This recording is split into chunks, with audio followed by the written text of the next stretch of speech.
3 contestants, 3 missions. Each spy must gather as much information as possible, as inconspicuously as possible, and in the most creative way, all while not getting caught. The race is tough, the road long, and the task dangerous. An ordinary man would stand no chance, but these aren't ordinary men. These are America's first spies.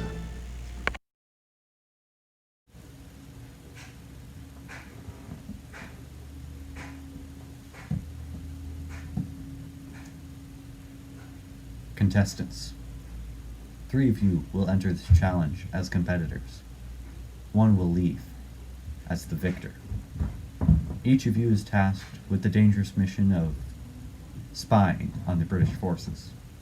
You have 2 months to infiltrate a camp, gather as much information as you can, and get out.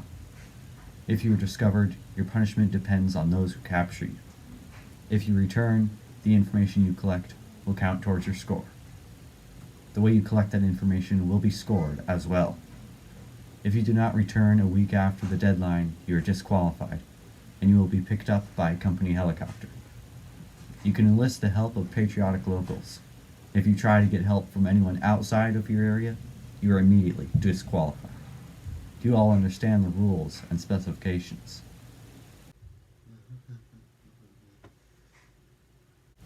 Good. If you all walk through that door, you will be taken to your site. Good luck and good hunting. Contestants. All contestants will now be brought to their own location and time period. Louis Costigan will be in British-occupied New York in the latter months of 1777. Nathan Hale will be stationed in the town of Huntington during the Battle of New York. Finally, Benjamin Talmadge will take Long Island after George Washington loses New York to Britain. This is the first time I've thought about spying on someone. I've never had the notion of doing something like this, but I'll do it for my country, for George Washington, and for the prize money at the end of all this. I've never done anything like this, but for my country, I'm sure I can do anything. As long as it's for my country, I can spy on a bunch of dumb redcoats. They won't even know I'm there. Hold! Stand your ground and state your name. My name's definitely not Nathan Hale, but actually, Fred Fredrickson. What's your business here, Fred Fredrickson? Well, I'm here to supervise the school. It needs a new schoolmaster, and that's what I am. I'm totally not a colonial spy, so there's no reason for you to think so. So stand aside, good sir. My children need me. By the way, how many troops and supplies do you have here? Well, I'm not at liberty to say that, but I can tell you this. I've got my eye on you, Fred Fredrickson. And don't you forget it. Now get in there. Thank you. I think I got into town rather well. There's no way that lobsterback suspected anything. Throughout the next few days, I went around town, gathering information and asking really inconspicuous questions. Excuse me, British officer. Is the British Army planning anything that if the colonial army found out about it, it would be bad? What? No. Get out of here. Alright, okay. The desire to serve my country really gave me the skills necessary to become the greatest spy in the world.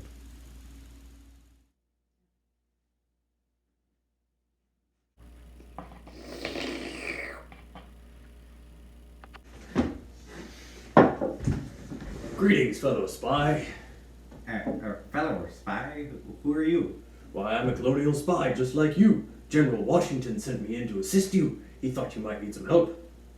Really? Well, Yes, perfect. I could use some help. I'm sure you could. What have you found out so far? There isn't much going on around my part of town. I wish I could find out more for my country. What a loyalist you are. Yes. Anyway, what did you find? I found out that you're under arrest. Our suspicions are correct and you're a colonial spy. You're coming with me. No, please, no. They said I could use patriotic locals to help me out. Well, British treatment of New York citizens has left certain people unhappy, you see. So I'm sure I could get some of them to help me out.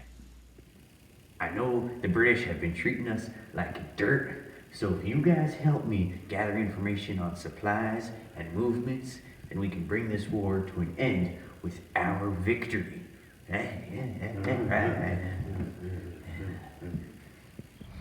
Alright, looks like we have 32 kegs of dynamite and TNT and explosives.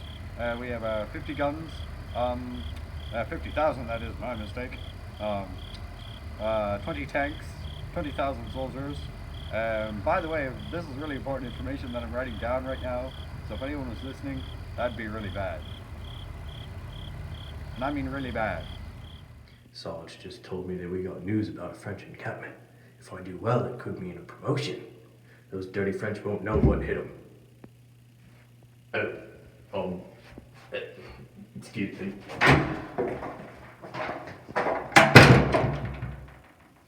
Just got word from the quartermaster that we're receiving a fresh shipment of troops. We could sure use our help. Those darn colonials are giving us more trouble than we expected. They'll be valued, that's for sure.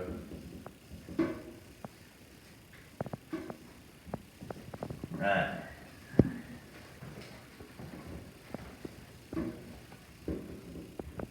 I did great. I know I did. I found the location of supply lines, troop movements, even an ambush plan which saved the lives of many troops at a French encampment. I used coded messages, dead drops, even invisible ink, and I named my organization the Culper Ring. I didn't lose a single man to the British. Not one. That prize money's mine. Yes, sir.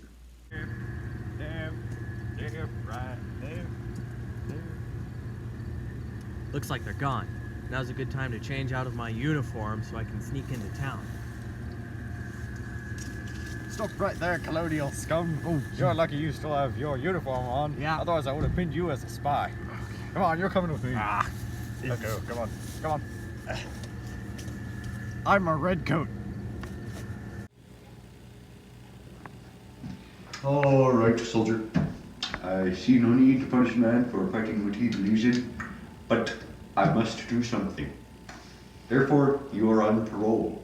You have free reign of New York City, but you cannot take up arms against the British, and you cannot communicate with your colonial comrades. Also, you have to wear your colonial uniform at all times so that people in the city can identify you. Seems fair, sir. Thank you for your mercy.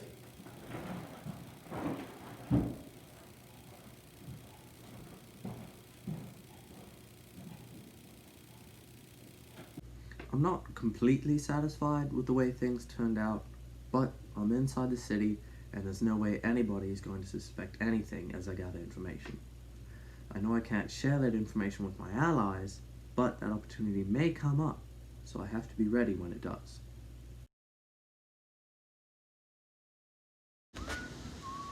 Hey, Costigan! You've been traded for one of ours. I've been told to let you know you're free to go. Really? This is wonderful news! Thank you, good sir!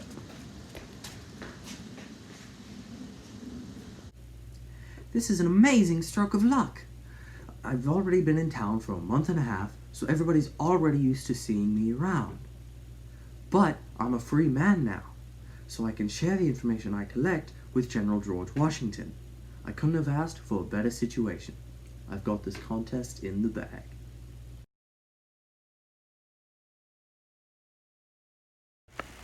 Each contestant put in his best effort. Each contestant gathered as much information as he could. But only one will be victorious. Contestants, all three of you put in the effort, and all three of you reaped your rewards. Now it is time to determine the winner of this contest. The judges observed your actions as you performed, and made their decision when all three of you finished. Nathan Hale, please step forward.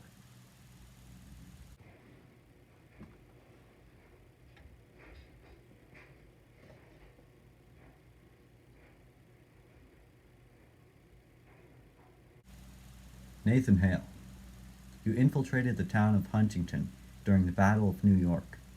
You went in under the guise of a schoolmaster moving to a new school. Your disguise was good and believable. However, your questions were obvious, and you were immediately stopped and questioned. You were suspected from then on, and your performance afterwards was lacking.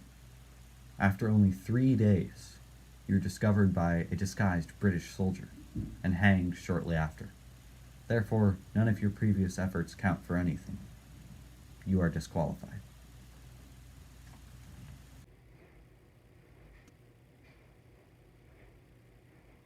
Benjamin Talmadge and Louis Costigan, would you please step forward? Benjamin Talmadge, you infiltrated Long Island after General Washington lost it to the British. You were unnoticed and unsuspected. When you entered town, you soon enlisted the help of a few patriots.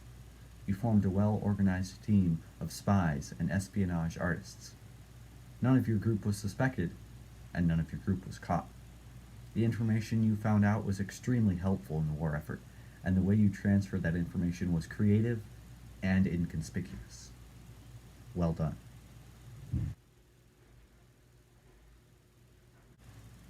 Louis Costigan, you were discovered on your way into town, but what you still had of your continental uniform was enough to convince the British that you were not a spy.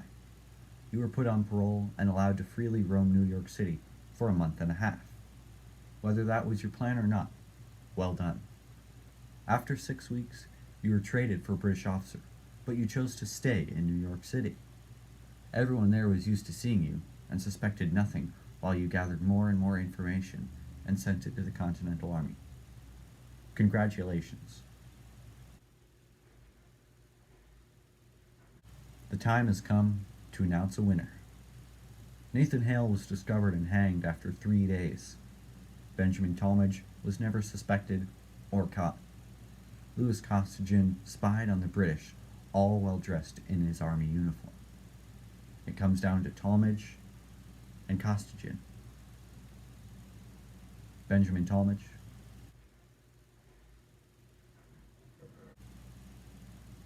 you are the winner.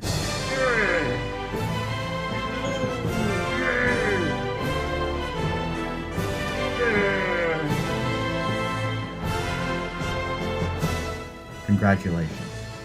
Claim your prize as the champion of America's first spies.